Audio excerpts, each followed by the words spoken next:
Are we really in a growth mode? We're still attractive, good schools, it's a nice place to live, got a lot of recreational opportunities. We still have pretty cheap energy. The employment opportunities will be the key. Young people are coming in here, they are getting jobs, they are buying houses. The primary improvement is the Concourse C, which is the Alaska Airlines, and age in Spokane has dropped dramatically. And that, to me, is a huge metric. But the podium building has blown me away. It's generated room nights and restaurant revenue. And Louisiana Pacific is going to want to use the rail line, so that makes me think we're going to have a significant industrial concern being built out there. The North Spokane corridor is going to be huge for the north side. COVID caused an exodus out of the big cities, and we were beneficiaries of that.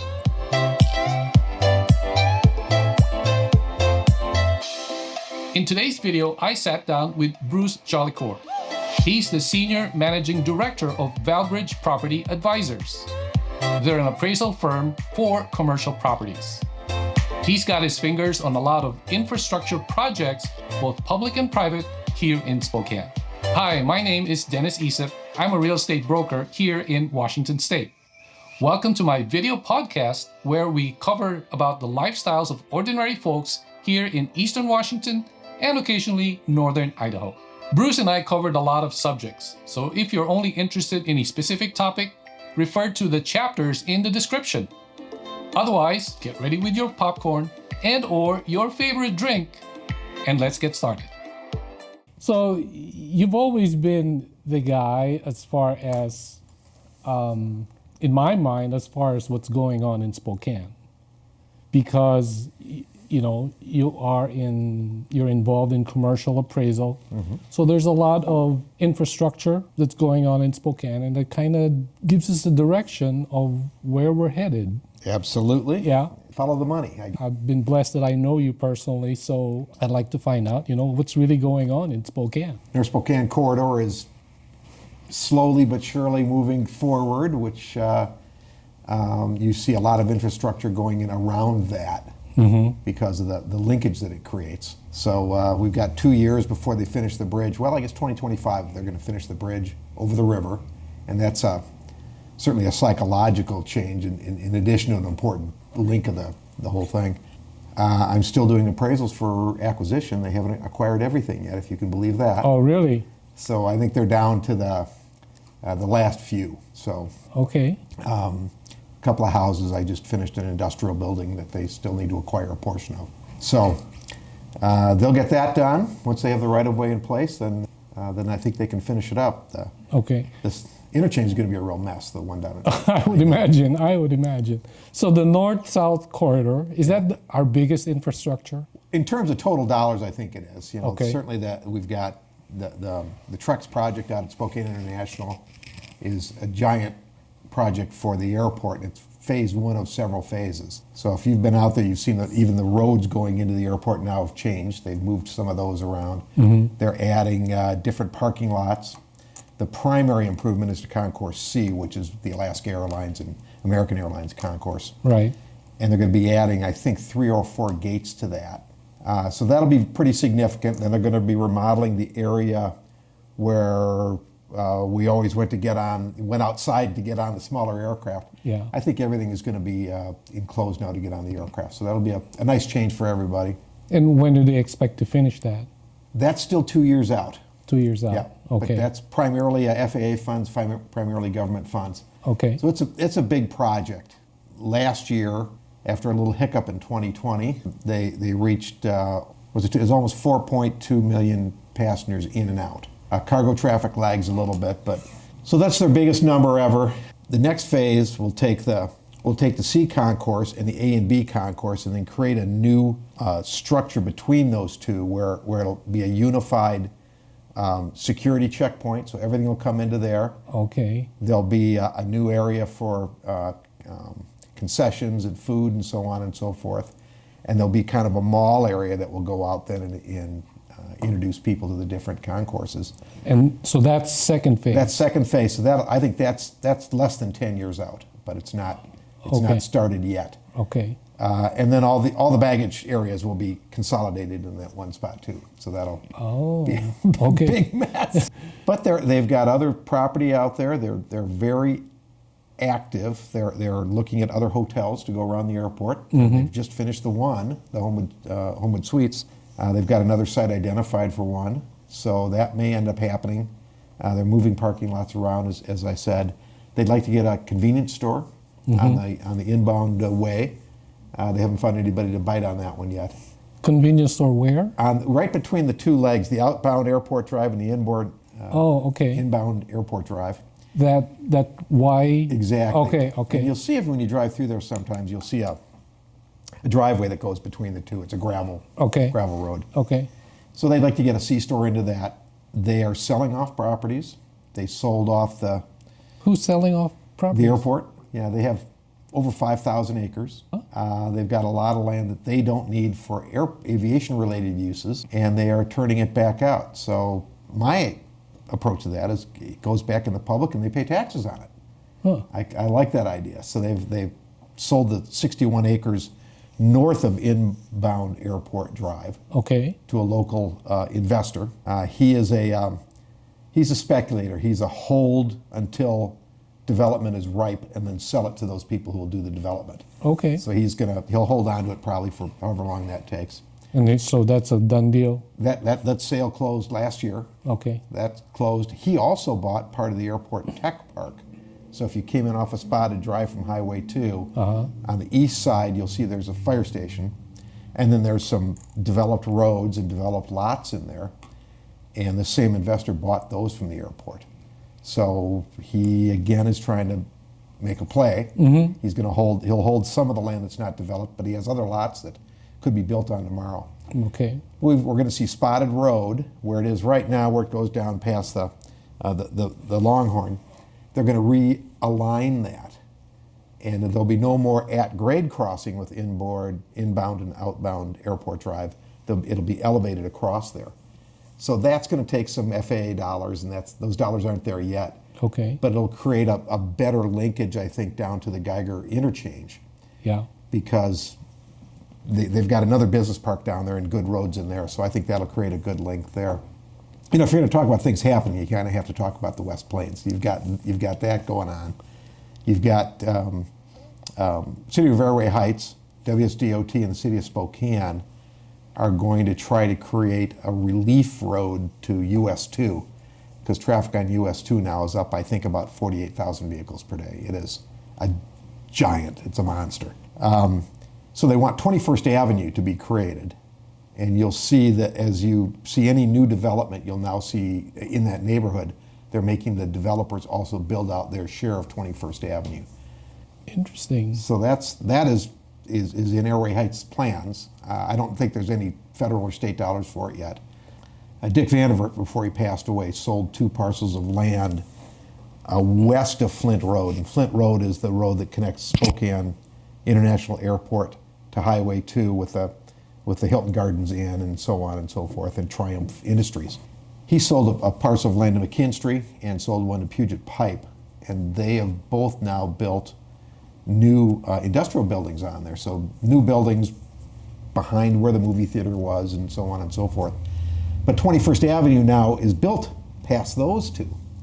And then in the Journal of Business yesterday, you might have read that Guy Bird is trying to do an industrial development at Hayford and 21st. So if he does that, he says he's just a hair away from getting everything approved. If he does that, that will have a significant component of 21st Avenue. And next year in 2025, City of Airway Heights is actually going to be doing infrastructure on 21st through their city, ultimately paving it. It's gravel now as it goes through the city. I think it's going to widen to 3 lanes. Each way? A total of 3 Total. lanes. So Okay. center turn lane and then a Okay. east and west lane.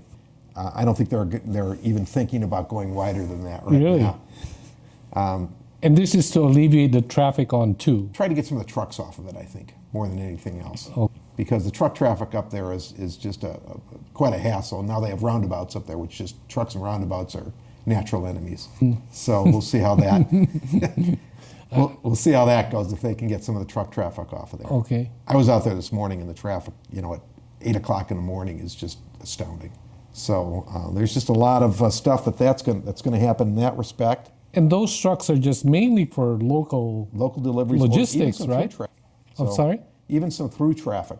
And if you have Through some people coming in Davenport? from Davenport, or they're coming in from some of the communities, Lincoln County areas. Okay. It's not a lot. Not many people drive Highway 2 from Wenatchee or Right. anything like that. So you've got that. We've got it kind of there's a lot of smaller things or things that are early that are not, I don't think a lot of people know about them or really seen them, and I kind of come across them just in the course of my appraisal work. The Four Lakes interchange now has only a road that goes south towards Cheney. Yes. But if you read the Spokane County Public Works document on their road plans, they plan on putting a northbound leg in off of that interchange in 2028, 2029. Huh. And then you start to look around and wonder, where would that northbound leg go? Right. And it would go to Craig Road, which would then connect all the way up to Highway 2 from there. So that suddenly becomes a brand new interchange. No longer is the SR 902 interchange the last interchange on the way out of town. Right. That will be the last interchange on the way out of town. So if you marry that with 2026 is when Spokane County reopens their comprehensive plan analysis. And what that really means is they reopen the growth management boundaries. So now they're going to begin to look at land that they can justify bringing inside the growth management boundaries to satisfy their growth needs for the next 20 years. And we can think of, some examples along Bigelow Gulch. Certainly you'd say that, oh gosh, Bigelow Gulch is a natural demarcation line, or farther north of that. Yeah. So you can imagine a lot of that land will probably come in.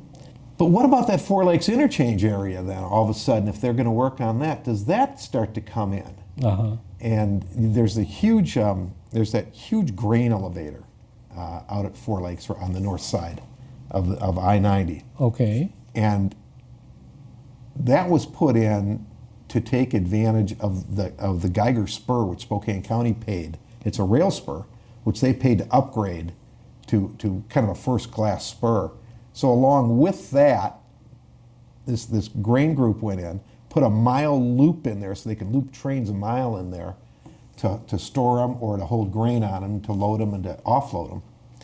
Okay, maybe just to make sure. So the grain elevator is where in relation to the Amazon buildings? Well, it's going to be west of that. It's going to be just north of the Four Lakes interchange. Okay. So it's in the middle of nowhere right now, or All so right. it appears. But when this new interchange goes in, or when the Four Lakes interchange gets expanded, Uh-huh. it'll be right next door. Okay. And what's interesting about that is I was trying to find some land sales in that area, and I came upon a sale to Louisiana Pacific where they bought 72 acres, I think it is.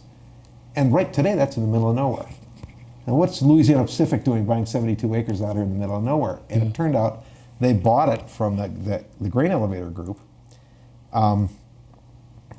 who had purchased the land the day before, had purchased 250 acres from the state, and then resold the 72 to Louisiana Pacific. So that's what got me wondering, why would Louisiana Pacific be there if they don't have any access to it? Yeah. And I called up the grain growers, and they said, well, you're aware that they're going to do this at Spokane County, and I wasn't, and now I am. And the Craig Road linkage and Louisiana Pacific is going to want to use the rail line, so that makes me think we're going to have a significant industrial concern being built out there. Then I talked to the airport, and they said they'd been working with Louisiana Pacific, but Louisiana Pacific would not tell them what they're going to build. And the airport had to cut off the relation because they said, we have to know what you're going to build because we have to know if it's going to interfere with our aviation activities. So they cut it off, and when I talked to the airport about it, they said, oh yeah, well they've been out here looking and so on and so forth. So anyway, we've got all these little pieces going on out here. So that's still a mystery. It's still a bit of a mystery, but I think the puzzle pieces are coming together pretty quickly. So you think that it'll be their way to get products in and out, agricultural products, right? I think from Louisiana Pacific perspective, I don't think the grain growers need it. Okay. It'll help them. People truck, they really truck their stuff to the grain elevators now rather than use rail. Because rail's tough to negotiate with. Okay. So they usually truck it, and so an expansion to that interchange would help everybody in that area. But it takes land that's zoned rural traditional and zoned rural and can't be subdivided lower than 10 acres, suddenly makes it industrial land or commercial land or whatever. and it opens up areas to more residential growth. And so really, I thought it's pretty significant when you see a new interchange come in. Yeah. That's one of the biggest things that happens ever, because all of a sudden it's access and things blow up around it. So, well, is there a possibility that Louisiana Pacific can just turn it around, either they themselves or sell it and make it into a residential development area, or no? At this point, with no zoning on it that will allow anything, that's a real possibility. Maybe it goes that direction. Okay. I don't know how the county's going to ultimately deal with the zoning questions that arise out of this. Yeah. And you have to have concurrency to have land in the growth management area, meaning you've got to have access to municipal utilities and Right. police and Yeah. schools and everything else. So we're still a little ways away from this. Okay. But, in real estate, 5 years is tomorrow. Yeah. It doesn't take any time at all. So as we begin to look downstream at this stuff, so I see stuff. So there's the original Amazon facility, and now they built a second one that's just west of it. I mean, yeah. Yeah, west of it's it. just west of it, and they lease it and they sold it. So it's sold. Oh, it's sold? Yeah, So it's for- not Amazon's anymore? Well, I think Amazon has a long-term lease on it, Oh, but I don't think they've ever occupied it. It's still empty. right, it is. I don't know when they're going to go in, if they're going to go in, but you have Panattoni that just built a gigantic distribution facility south of I-90 from there and just completed. I drove past it this morning. Panattoni? Panattoni is an international builder, Uh-huh. and and this is another reason why we're going to start hitting our stride here. They're an international builder, and they bought this site on the West Plains, optioned another site, which is just a hayfield behind the brake manufacturers out there. And then they bought a site by Amazon in the Valley off of Barker Road, I think. And they have built a huge multi-tenant distribution facility on that site and on the one on the West Plains. So they've built these two giant developments here. If they do well, then I think that snowball will start to work. They'll bring business in for those. We're in a good place to be a distribution hub. We have the transload facility at Spokane International Airport now that's just waiting for some more action. They've got room for two 500,000 square foot buildings out there on rail and right at the airport's edge. And when Craig Road goes through, easy access to I-90. So I don't know who's going to go in there, but we've had a lot of manufacturers talk about coming here. I got a rush on a battery manufacturer who's looking for 200 acres, and they're looking all over the West, and they're trying to get them to come in here. You only need one of those. I mean, that would be 1,500 employees. The North Spokane corridor is going to be huge for the north side. And if you look at the metro area, there's not many places to build houses anymore. Yes. We're running out of land in a hurry. Right. So what happens up there? You've got Greenstone who's taking out the Kaiser land, and they're going to do about 1,400 residential units, and they'll do some commercial. And That's the Mead Works. that's the Mead Works project, yeah. Okay. And if it's anything like what they've done before, they pay a lot of attention to the details of how to do it. And one of the things they do that I don't think developers commonly do, and Jim Frank told me this years and years ago, when he enters into a development of this nature, the first thing he does is try to determine how many homes he can build into the median income level. Nobody else does that. They all want to build $500,000 homes Sure. or $1 million homes. Right. So he tries to figure out how much of his development he can dedicate to that, because he feels it's important to be able to have that component in there. Correct. And then he has more expensive homes, and we see that in all of his developments. And he seems to turn out a pretty nice product. He creates a neighborhood. Yes. So I think we're going to see some of that up there. The old Kaiser Plant sold last year again for the nth time, and it sold to a local entity, a local engineering firm. I don't know what they have planned for it, so I was a little bit surprised to see that. And where is this Kaiser plant again? It's up off north of it's on Hawthorne Road, I think, Okay. on the north side. All right. So it's going to be just immediately west of the North Spokane corridor, Okay. and where it's just west of Mead. And when it sold the first time, the first buyers came in, stripped all the copper out of it, and just left a hulk. And we've had a couple of other buyers who've come in and dabbled. Nobody's done anything significant with it. Okay. Maybe these people will do it. It takes some vision to figure out what to do with that property. Okay. But do you envision that becoming residential? I don't think that well. It's zoned industrial. The county and the city have a bit of a zoning problem, in my estimation. They have a lot of land on the north side that is zoned heavy industrial, and the comprehensive plan says it's heavy industrial. So as you and I would drive up Nevada, for example, and we would look at all those fields and fields of empty land, and you can imagine houses on them, except they're zoned for industrial uses.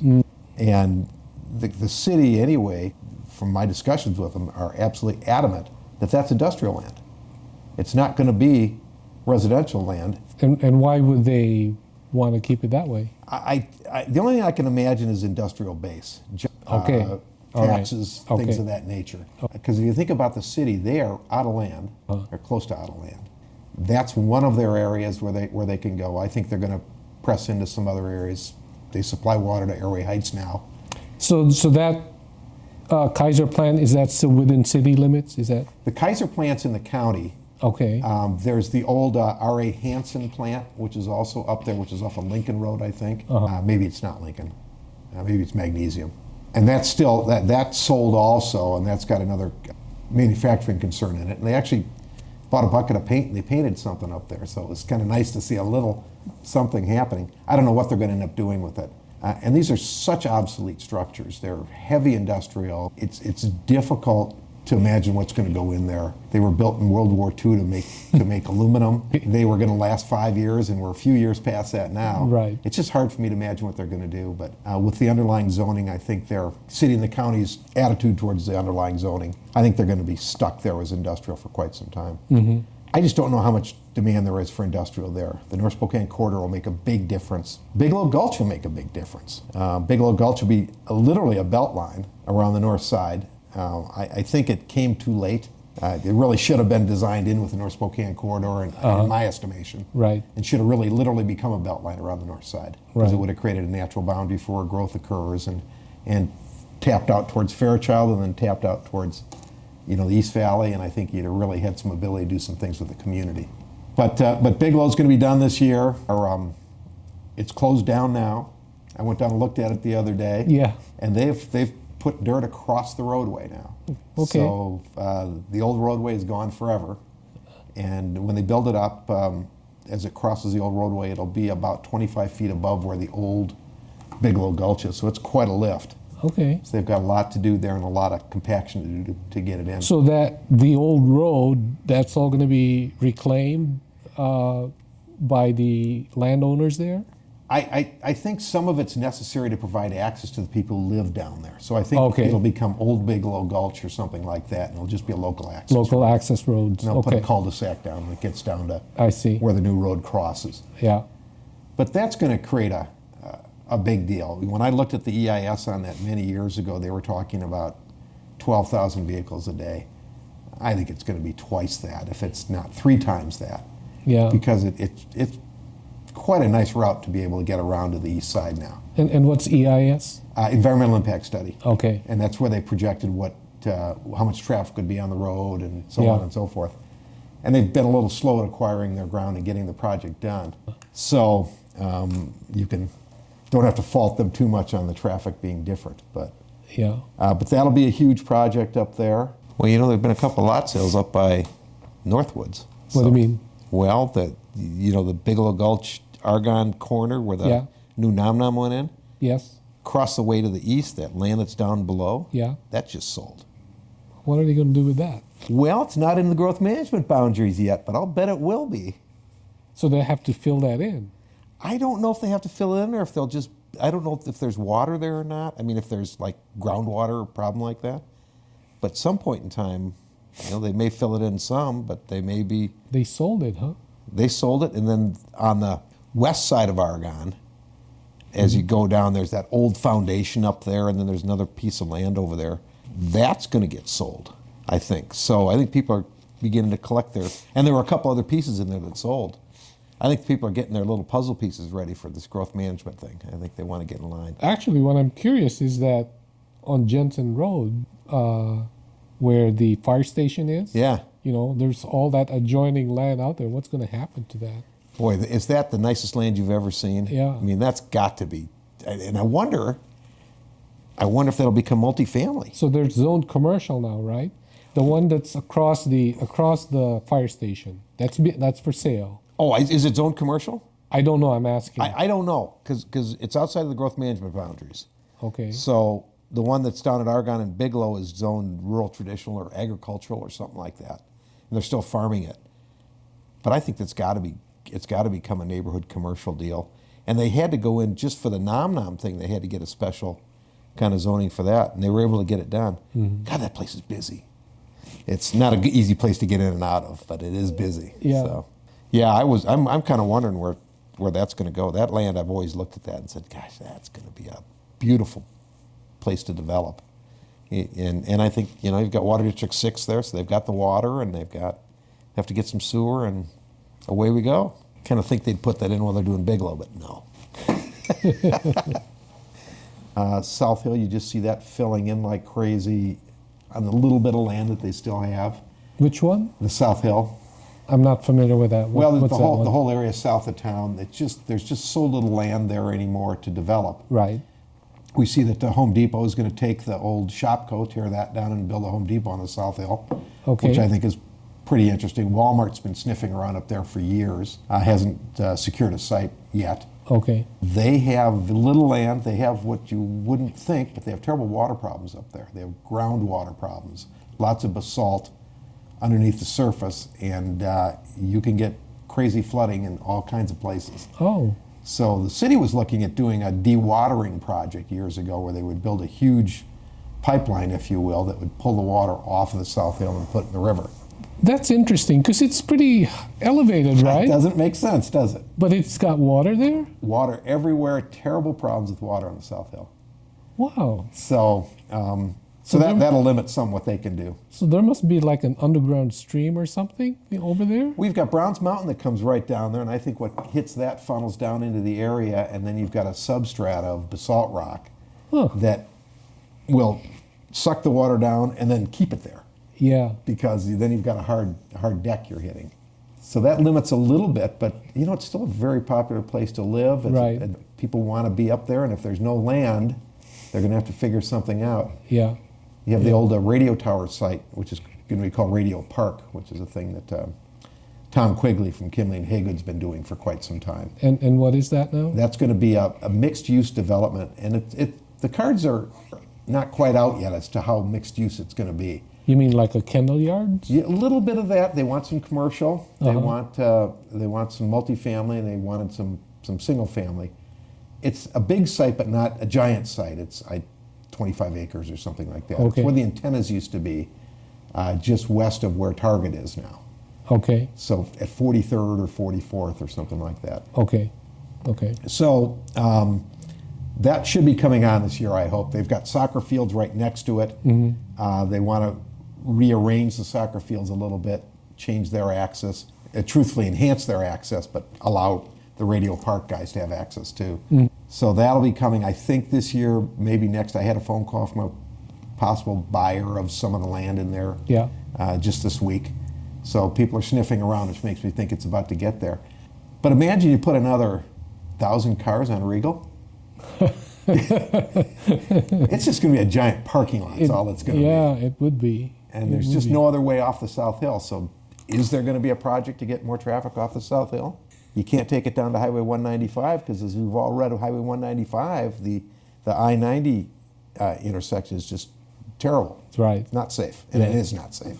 Yeah. So what do? There's a lot of land west of 195, and some of it sold recently for residential development purposes. Uh-huh. But we don't have a plan for fixing the road.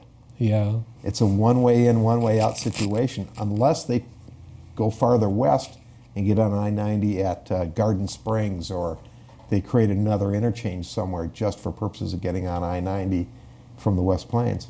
Not heard of any such thing, but Any chance on going further east? well, the problem is you've got the South Hill at that point. You've Right. got to go up Hatch Road and get up on the South Hill, and then you've got Browns Mountain. So going east, they'd have to do that starting at Spangle and come around and then maybe come up Dishman Micah or something like that. Yeah, That's a possibility. I think there's no good connection there. because of that big mountain. Yeah, and that may be a thing the county could consider doing. Yeah. So there'll be a lot of residential development south and west of town based on the land sales that I've seen. I don't know how they're going to get that done based on what they're going to have to do to mitigate traffic issues. Right. There'll be a little bit going on the north side. The south side, the current urban growth boundaries pretty much pinch all that growth off. So I expect to see the county getting fairly aggressive at moving those lines south of 65th Yeah. and getting out in the farmland there a little bit. That's going to be an interesting battle to watch in the newspaper, because the lifestyle's never been that in that area. Okay. So, just out of curiosity, do you happen to know what are the projections as far as population is concerned? Do you know? I haven't seen the projections recently, and the last 3 years has thrown everything up in the air. We've had growth that I've been here 45 years, and every 10 years we have a real estate cycle. Yeah. And we're coming through one right now, but we're coming out of the low side of the cycle. We're starting to come into the upside of the cycle. Well, the other day I was watching a video and I didn't realize the amount of our population distribution. So I think it was if you draw a line north-south from Dallas, to the east of that is 80% of the population. Yeah. What? The Mississippi, east of the Mississippi means a lot. So that's 80%. And then 10% is Seattle all the way down to San Diego. That's the 10%. And then the rest of it, which includes us, is another 10%. We're a rounding error. Well, you talked about population distribution. I thought you were going to go to like age distribution stuff, because one of the things that's happened to us is our median age in Spokane has dropped dramatically. Has it? Yeah, and that to me is a huge metric. Young people are coming in here. They are getting jobs. They are buying houses. I would love it if Albert and Colette could come back, but they have no interest in doing it. They like Seattle, so. Yeah. But that's been a positive statement, because that bodes well for our future. You have data about that? Yeah, I just think I saw it in the Spokesman Review the other day. I'll take a look at it. Okay, yeah. If you could send me something, that would be interesting. So it has dropped, huh? Yeah, and we were pretty old for a while. Right. But now we're down in the low 30s, I think. So that's a low 30s. It's a great number. Wow. So if I can get that, I'll look that up. I want to know more about it too. I just glanced at it. I didn't. That's an interesting topic, because actually just yesterday I was watching a video about South Korea specifically, but then at the same time they were talking about Asia in general. And South Korea was, I guess, the headline, because their growth rate is like 0.7 children per couple. And in order to maintain your population, you should be at least 2.1. Yes. And all the other countries, China, Japan, Taiwan, they're not too far away from that number. Every 10 years, the projection has been, this is it. We've arrived. But we've arrived. I think we finally have. I think Spokane's on the map. Yeah, Coeur d'Alene we've put them on the map. They've put us on the map. Post Falls is projected to be the size of Boise at some point in time. Wow. So I don't know where the state of Idaho came up with that, but the growth in Post Falls and through that whole area is just astounding. You mean Post Falls is going to be bigger than Coeur d'Alene? Yeah, it's going to be the San Jose, San Francisco kind of a thing, I think. But there's talk of that. Who knows what we'll see? They don't have the infrastructure. Well, nor do they have the employment base. They do not. I mean, but one would hope we would. I guess that's the other question. I mean, just the general region, do we have the employment base? To my knowledge, we do not yet have a Fortune 500 company in Spokane. Mm-hmm.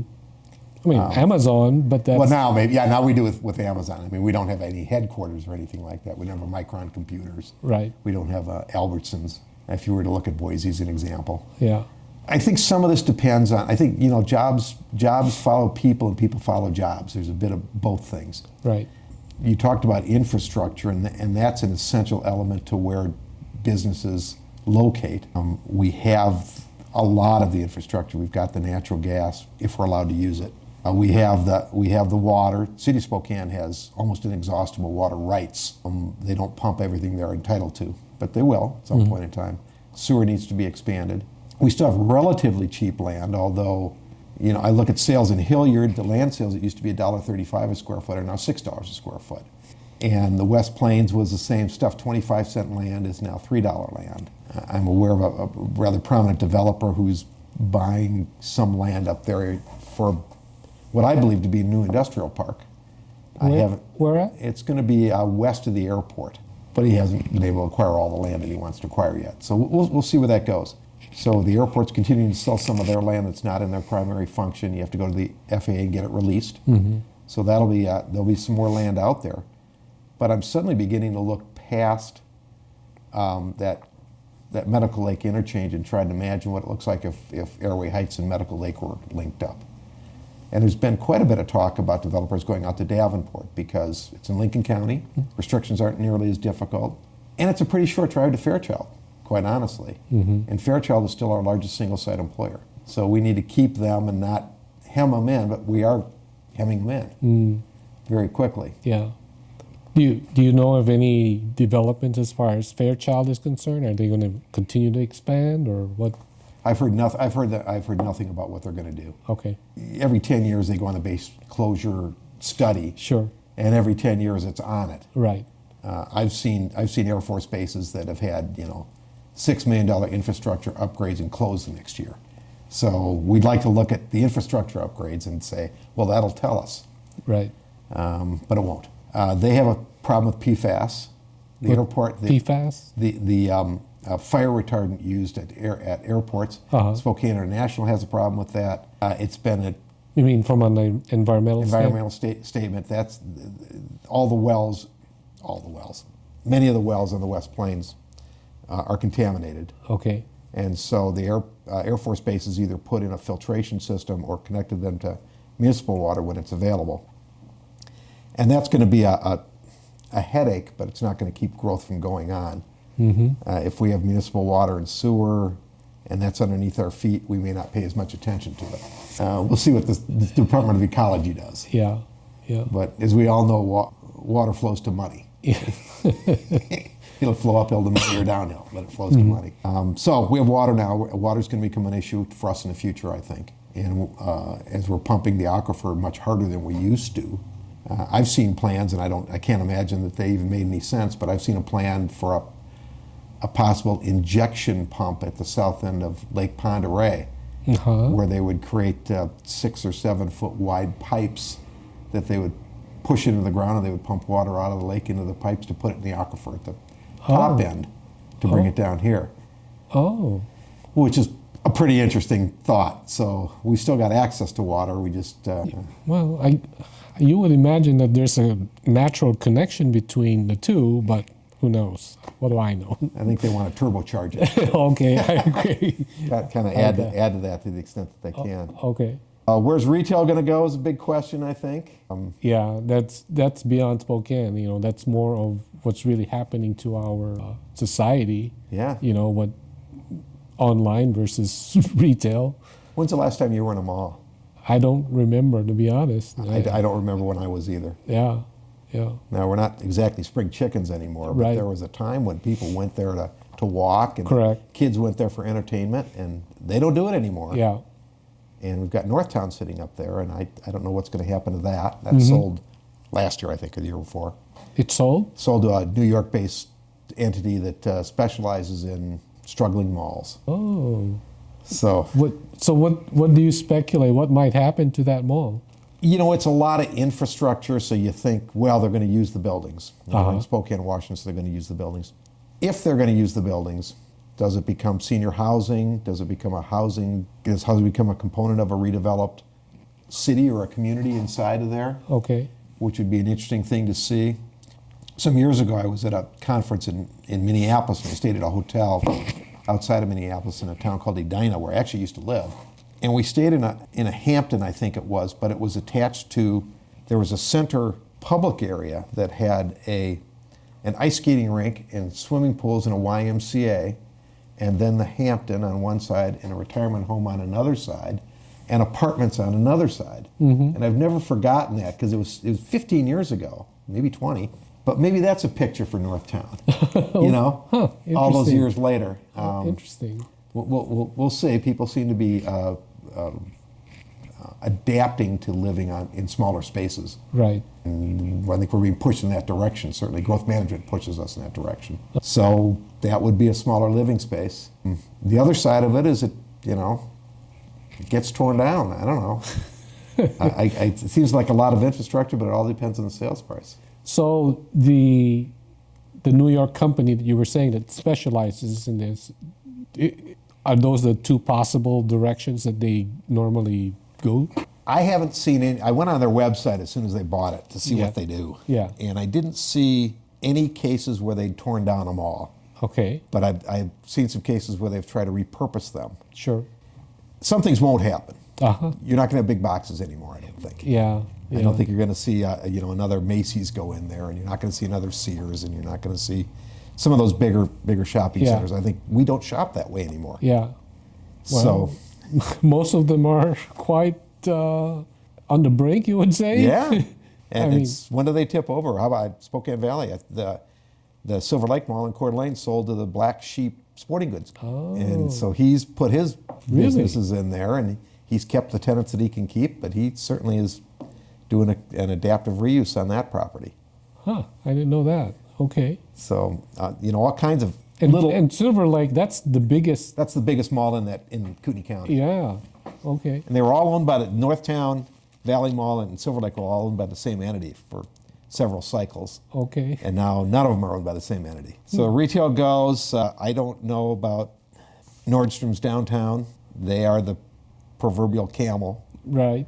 And so what straw is going to break their back, I don't know. I don't know what they pay for rent. I don't know if they pay any rent. You might be under the term enlightened self-interest where they are kept down there just to keep everyone alive. Sure. But the podium building has blown me away as to what it's generated in terms of traffic Really? downtown. Yeah. So what are they using it for? Do you know? Well, it's track and field, and it's volleyball, and it's badminton, and it's everything except basketball and football, it seems, and baseball. Because I don't hear about it in the news. No, but it's being rented on a very regular basis at very high rates. I had a friend who ran track at University of Oregon, and he's an appraiser, and he called me one day and said, hey, I'm coming up to that podium thing to do some timing for some races that are going up there.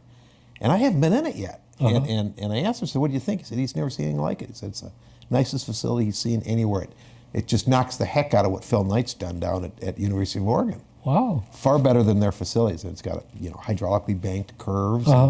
You can do bike races or roller derby or whatever, but it's generated room nights and restaurant revenue. And now the question becomes, and I talked to somebody about this the other day, now you've got the soccer field, so I don't like what they did with the parking downtown. I think they didn't think that out well, and they've got to do something else. But we couldn't build the new arena because nobody went to the old arena, because it was a dump. And they said, no, we're going to build it. Well, you can't build. We can't get 3,000 people in the old one. Why are you building a 12,000 person arena? Well, the 12,000 person arena is too small now. And it's also 25 years old, and they have about a 40-year life. So when do we get the knock on the door about, we need to bone up and get build a new arena and take the old one down? I don't think it's that far in the future. So Interesting. I mean, is it occupied enough? It's occupied all the time. It does Our very arena? well. Yep, financially it does great. I don't know that it runs out of seats very often. If we get bigger, we're going to need something more. But at 40 years, the technology changes and what people need seems to change. And to that end, you get functional obsolescence, and it's time to replace it instead of fix it. So Interesting. I don't know. That you can put that and Costco in the same hat. These are things that I'm thinking of that I haven't heard from anybody else. Yeah. Well, it's just interesting. The soccer league. I don't follow it as well, but having both men's and women's is they have a term for it, a super league or something.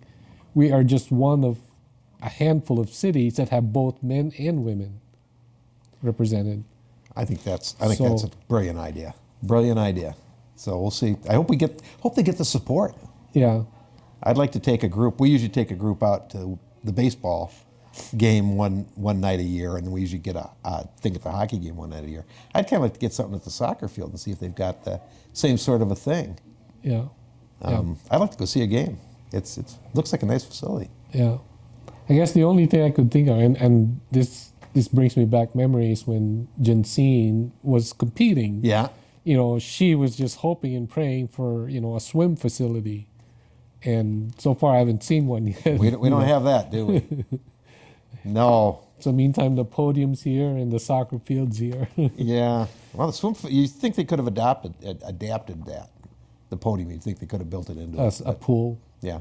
But ran out of tax dollars, I guess. Yeah. So. And I guess the pool is, maybe it's too expensive to maintain, especially a large Olympic one. Right. Well, it's one of those deals where at least you can have a lot of people using it at one time when you're using it. I look at tennis courts and I always wonder, who can afford a tennis court? You've got either 2 people or 4 people on all of this real estate at one time doing very little. That doesn't make any sense to me. Yeah. At least pickleball, you're in a smaller space. Yeah. But the downtown problem is just got to be solved somehow. And what is that? Well, it's just the vagrancy down there and the homelessness. Has it gotten worse over the years? It's horrible. Yeah. It's terrible, and you're seeing the office market suffer significantly because of it. You're seeing major firms move out and go to the North Bank, and other areas, and there, I'd never thought of the death spiral in Spokane in the same terms, but you look at San Francisco, and there was a great article on St. Louis the other day. Yeah. And it doesn't. There's a question as to whether they can ever come out of it. Oh. Because you lose businesses, and fewer people go down there, and then you lose businesses, and fewer people go down there, and then you lose businesses, and you get into this irrevocable path. Now, speaking of, these social problems, how is Spokane relative to the other big cities? Like Seattle, for example. How are we faring? That's tough to know. That just takes the political will. I think Seattle is, standing on the outside looking in. I think they've got the same problems we have. But they're on steroids. None of it compares to Portland. Oh, Portland's worse. I think Portland is in a death spiral. That's my own opinion. Danielle her offices are down there. In Portland? Yeah, and they won't let people go into the building. Oh. Because it's right across from the Mission. And it's just not safe for them to go in there. Wow. So they're going to be selling their building and moving out of Portland. I don't know if some of the federal building got burned during the riots. Right. I was supposed to do an appraisal on the post office in there years ago, and I said I just can't do it. I won't send anybody down there to do it, and I won't go down myself. Is it that bad now? It's pretty bad. Because I haven't been there in years. Yeah, it's pretty bad. And so since that riot, you mean they haven't cleaned up the place or anything like that? They've done as much cleanup as they can, but they have such an influx of individuals and such an influx of people who are displacing everybody else downtown. And it's just going to be a horrible problem for them to overcome. And if they lose some of the major bank tenants that they have down there and some of the other things, and with banking going the direction it's going, bank tenants are going out of everywhere. Right. What do? You can't turn everything into an apartment. Yeah. So how's Spokane faring? What you subsidize, you get more of. And we are still subsidizing it. We have to quit subsidizing it. The area at Division and 2nd Avenue, you've lost the Starbucks there, one of the highest producing Starbucks anywhere. Right. I recently did some work on a building to the south. You've just lost the church on the southwest corner. They finally had to move out. Okay. So there's a commercial building south of that, right as you come off of I-90 at the intersection there. Big vacancies in that building. Dick's Hamburgers is no longer open a couple of days a week, or at least one day a week. We have 5 low-income housing apartments. I don't want this to be a statement that I don't support low-income housing, because I do. Right. But we have such a density of low-income housing apartments in that one location that it creates an untenable situation. So you have just a concentration of people who need services, and you can't begin to provide those services. So how do you do that? How do you unwrap that? You can't put that genie back in the bottle that I can see. I don't know.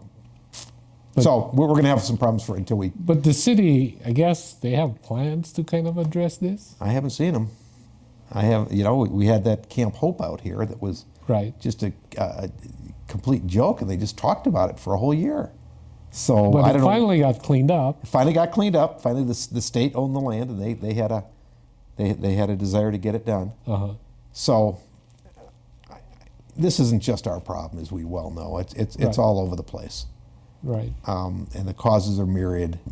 My attitude is drugs are at the root of every problem that we have right now. And when you've got people down there we had a person who was camping in our doorstep at this building. Wow. And I had come down a couple of times, and the last time I came down, the Valley Police came out. And I'm talking to this woman, and they pulled up and said, "Oh, hi, Terry." And I said, "Well, you know Terry?" I said, yeah, we know Terry. He said, Yeah. "Well, tell me about Terry." I said, "Well, Terry is mid-30s. And Terry has, we have an apartment lined up for her, which we've told her. We have a job. We have training for her. We have all of these options available for her, but she won't take them because she would have to quit doing drugs. And so she's just married to the drugs. And I think that's, until we break that link, until we help people there, we can't begin to solve the problem. So that's my opinion. We hear about fentanyl every day, yet we're not doing anything about it. I had a client here in the Valley. I was just surprised. And he was, I don't know, I think he was down 18th or 20th or something. And I sold him his house, and then we got talking one day, and then I asked him, "Oh, so how's the new home?" "Oh, everything's fine, everything's all right. Although I've had several incidents of break-ins into my vehicle." And I was thinking, Where? and I'm thinking, wait a minute, you're too far south. There's no public transport here. How does this happen? I was just so surprised. Oh my gosh. I guess he came from California. Well, that was a long time ago, but I suppose that, no big deal as far as he was concerned.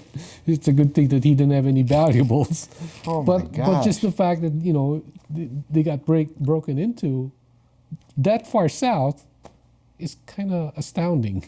Well, it's a problem we just need to, it has to be our biggest problem. We have to see it as our biggest problem, and we have to find a way to solve it. Yeah. I don't know what the answers are.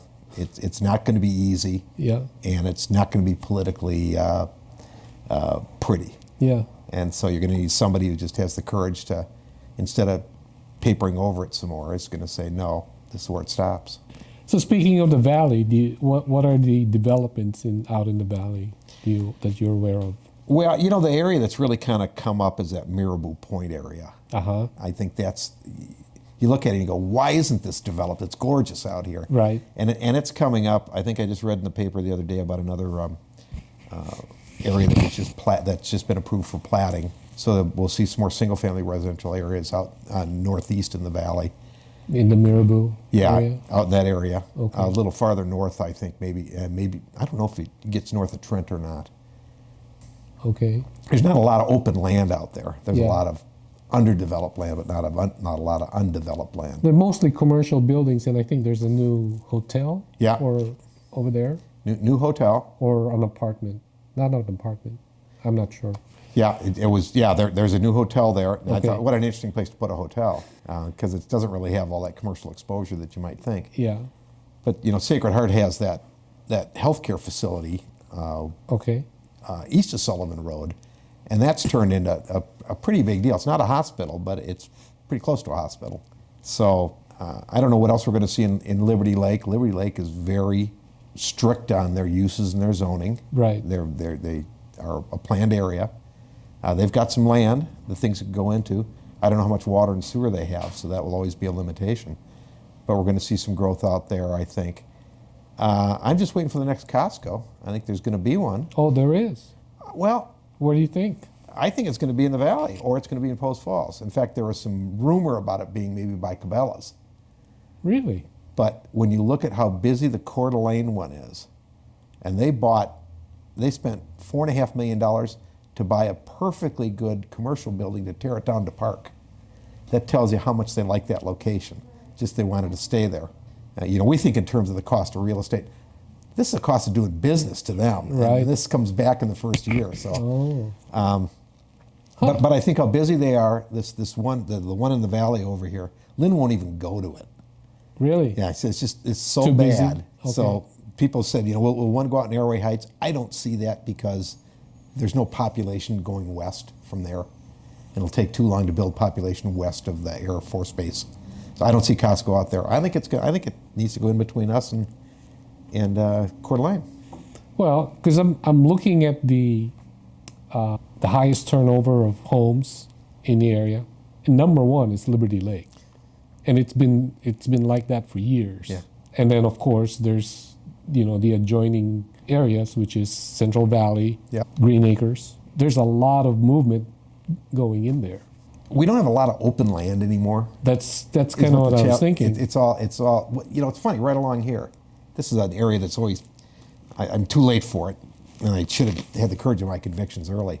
But there are big lots out here, and I've seen a half a dozen examples where people have bought the house on the frontage, and either kept the house, fixed it up, or tore it down and turned it into a little subdivision. Right. And with the way our zoning is right now, it might have a 6-plex or an 8-plex on it when they get done. Correct. And it's a pretty easy way to get into real estate, and Yes. that's a way to create a lot more density in an area that's already developed. Right. So we're going to see some more of that. Yeah, for sure. One of my colleagues at work, he kind of started that. Oh, really? Well, he started with his own property. I think it was just like a third of an acre or something. I don't know. It was less than an acre. And he decided to sell the back half, and he sold it to a developer who would then put in, like, I don't know whether it's a duplex or a triplex kind of townhouse or something. But of course the infrastructure needs to be built in, and after all is said and done, he is going to put in $20,000 to invest in that development, and he's going to get $200,000 back. Not bad. Wow. So that's kind of the plan. So, and I think more of that is going to come in the area. So The way this area, this developed as little farms out here, and so Yeah. this is it seems to be fertile ground for redevelopment. yeah, I appraised not too long ago some land out by Painted Hills, which is south at Dishman Mike at 57th, or south of the Painted Hills Golf Course.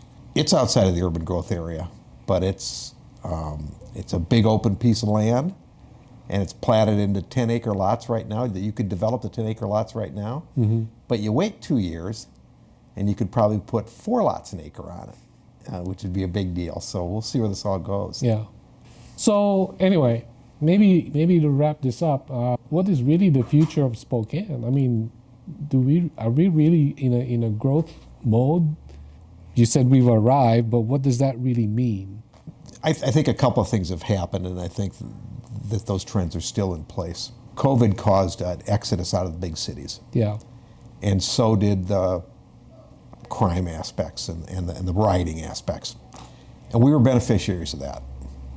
Since that time, we've gotten a lot of good press, and a lot of in-migration has continued, even out of Texas and other areas. And I think the word's out. I think, it's tough to quantify this in hard numbers, but the way our growth is going and the pace of growth has far exceeded growth that we've had at any other decade that I can remember. And the more growth you have, the more growth you have, it seems. It seems to build it's going on to itself. snowball. Yeah. So I think we're still attractive. We've still got nice, good schools. It's a nice place to live. We've got a lot of recreational opportunities. The employment opportunities will be the key. You're exactly right. Who's coming, I don't know. We've got every distribution warehouse in the world here now, it seems. Amazon was 1,500 employees. I don't know what time of the year they're 1,500, but they have that huge facility in the valley. How's that coming along? Do you know? I don't. That one's for their larger stuff. It's got rail access. So it's not so much distribution, I think, as it is more, assemblage and breakdown. And Yeah. but that's big. But the whole area out there at Barker Road and Flora Road, that was kind of a nothing area, is now full of industrial uses. There's jobs there. The Amazon jobs are not the family wage jobs we'd like to see particularly, unless your whole family works there. We still have to do a lot of work on getting the right jobs. And for a lot of years, we just, we thought we'll take whatever we can get. I like the cross-laminated timber guys out here because I think that's good work. It pays well, and it's kind of a national business. And they got rail, and they can ship it wherever they want to ship it. And they're near the trees, and they can get the product here to make their stuff. So I'd like to see more of that. More manufacturing, more wood products kinds of things. To the extent that we can get it, we still have wood products. We should be doing it. We still have mining. We should be paying attention to that. It's old, but it's good work, good business, good money. I don't know. It's a lot of soft stuff. I wish I had a nugget I could point directly to and say, there it is. But I was just kind of hoping that one of these online virtual companies would relocate here, or maybe like a call center or something to that effect, where they need a lot of people in the offices or something. I would hope that we're in the running for that. We still have pretty cheap energy in relative terms. Very cheap water. For example, in the news, what's his name? Kevin O'Leary? He was talking about the biggest opportunities right now are these data centers. That's what he was talking about. And I don't know anything about it, but he was just saying that there's a lot of, it's expensive to put one together, because of energy. And our region is pretty much very inexpensive energy-wise, I just wonder if we have the capacity. Well, Amazon they just bought some more land out in Wenatchee, and they bought a site in Wenatchee for a data center, and they have a data center in Quincy. Google has a data center in Quincy, and there's another privately owned one in Quincy. But what they're finding, and this is interesting, and I'm looking at these guys as a test case, data centers don't employ anybody. Oh, that's true. That's true. 2 or 3 people, 4 or 5 true. people, and you're taking this huge resource that you've built. So many port districts are the ones who've created the dams and create the energy, and their task is to create jobs. And if they send all their energy to these data farms, they're not creating any jobs. So I know the port district in I think it's Douglas County. They had a bunch of Bitcoin miners coming, and they said, fine, you can come in. Here's how we're going to do it. We're going to sell you the first X amount of energy at $1.50 a kilowatt hour, and then we're going to take it up to 3 cents, and we're going to end when we get up to 38 cents. So we spend, I looked at my bill the other day, we spend 6 2/3 cents per unit for inland power. So pretty cheap. At home? Yeah, that's what we pay. That's what we pay at home. Cheap. If it's 6 cents, that's cheap. 6 cents nationwide. I was looking at it. It was like 10 cents, and that's nothing compared to everywhere else in the country. Because everywhere else was like 40 cents, 80 cents, even $1. At the dam, it's at a quarter of a cent or something like that. But they're kind of forced to work the wages up a little bit. But we've still got that cheap energy. But do you want it to go to that or not? Yes. We'll see what happens to AI. We may not have a choice in the matter. I'm really worried about the jobs, the very first technology, in my opinion, that ever came out that actually destroyed jobs, as opposed to created opportunity for new jobs.